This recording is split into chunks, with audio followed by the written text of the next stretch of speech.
उसके बालों को छूते हुए निकल गई। ये किस्सा यहीं पर खत्म हो सकता था, मगर पति ने इसे अपनी मर्दानगी का विषय बना लिया और बात बद से बदतर होती चली गई। रिश्तेदार ने भी आग में घी का काम किया। किसी ने कहा, जो औरत अपने पति को चप्पल से मार सकती है वो ना ही तो वफादार हो सकती है और ना ही पतिव्रता।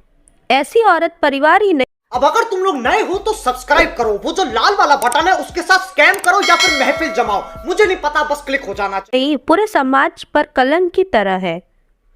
बीवी के पक्ष वाले कहाँ पीछे रहने वाले थे। किसी ने कहा, 21वीं सदी में भी जो स्त्री के साथ मारपीट करते हैं उन्हें तो जेल भेज देना चाहिए। तो कोई कहता, जरूर उसको कोई और पसंद आ गई होगी, इसलिए पत्नी से मारपीट करने लगा है। बात कोर्ट तक पहुंच गई। दोनों पक्षों ने एक दूसरे के खिलाफ केस फाइल कर दिया। पति ने चरित्रहीन होने का तो पत्नी ने दहेज और शारीरिक उत्पीड़न का आरोप लगाया। 2 वर्षों से अधिक समय के लिए केस चला था। इन 2 वर्षों के दौरान दोनों पति पत्नी अलग अलग रहे थे। और अभी तो रुको, क्लाइमैक्स अभी बाकी।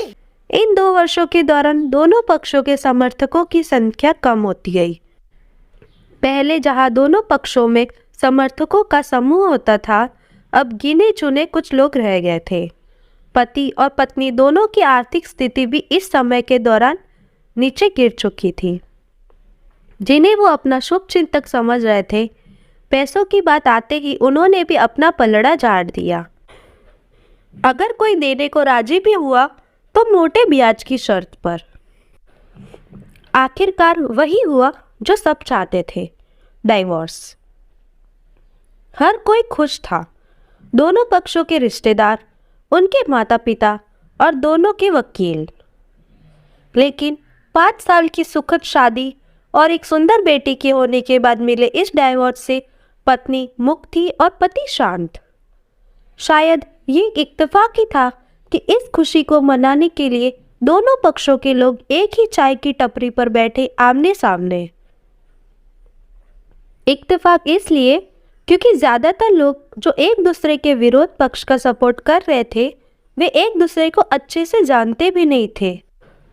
पति पत्नी भी इन सभी से दूर एक दूसरे के सामने मेज पर बैठे। पति पत्नी भी इन सभी से दूर एक दूसरे के सामने मेज पर बैठे। पत्नी ने पति से कहा, अब तो खुश होंगे ना, तुम्हारे मन की जो हुई है मुबारक हो। तुम भी तो आज जीत गई हो, मुझसे तलाक तो तुम्हें भी मिल गया है। कॉन्ग्रेचुलेशंस टू यू टू, पति ने कहा। तलाक को तुम जीत का प्रतीक समझते हो? पत्नी ने पूछा। पति चुप रहा। थोड़ी देर की शांति के बाद पति ने कहा, मुझे तुम्हें 5 लाख रुपए अभी और हर महीने 8,000 रुपये देने का आदेश है। अभी मेरे पास पैसे नहीं है, इसलिए मेरा मतलब है मेरा जो सिटी में फ्लैट है उसे तुम्हारे नाम कर देता हूँ। पत्नी बोली, लेकिन उस फ्लैट की कीमत तो 18 लाख रुपए की है। हाँ, लेकिन हमारी बेटी तुम्हारे साथ है और आगे जाके उसके खर्चे भी बढ़ेंगे, तुम्हें थोड़ी आसानी होगी, पति ने कहा। नहीं नहीं, मुझे सिर्फ 5 लाख ही देना और तुम हर महीने 8,000 तो देने ही वाले हो, मैं मैनेज कर लूँगी। अगर 5 लाख नहीं है तब भी कोई बात नहीं, पत्नी बोली। दोनों फिर से शांत हो गए। पति सोचने लगा, कितनी भोली और समझदार है ये औरत जो कुछ समय पहले तक मेरी पत्नी थी और अब अनजान। ये वही है जो कम से कम खर्चे में घर चलाती और पैसे बचाकर मेरे जन्मदिन और बर्थडे पर हमेशा मेरे लिए नए कपड़े खरीद लाती। कभी बीमार भी हो जाती तो पैसे बचाने के लिए मुझे मालूम तक होने नहीं देती और घरेलू नुस्खों से अपना इलाज कर लेती। मगर घर में कोई और बीमार होता तो तुरंत डॉक्टर के पास लेकर जाती। मेरी ही मति मारी गई थी। मैं ही अपनी झूठी मर्दानगी के चक्कर में इतनी बड़ी गलती कर बैठा। पत्नी के दिमाग में भी उथल पुथल मच रही थी। पत्नी के दिमाग में भी उथल पुथल चल रही थी। अभी भी वैसा का वैसा ही है। पहले भी खुद से ज़्यादा हमारे बारे में सोचता था, अब भी वही कर रहा है। ये वही आदमी है जो मुझे एक्सीडेंट से बचाने के लिए खुद मोटरसाइकिल के आगे कूद पड़ा था और अपनी उंगली तुड़वा बैठा था। पता नहीं कौन सी मनहूस घड़ी थी वह कि मैं झगड़ा कर बैठी। पति ने मौन तोड़ते हुए पूछा, अब तुम्हारे कमर का दर्द कैसा है? ज़्यादा तकलीफ तो नहीं होती?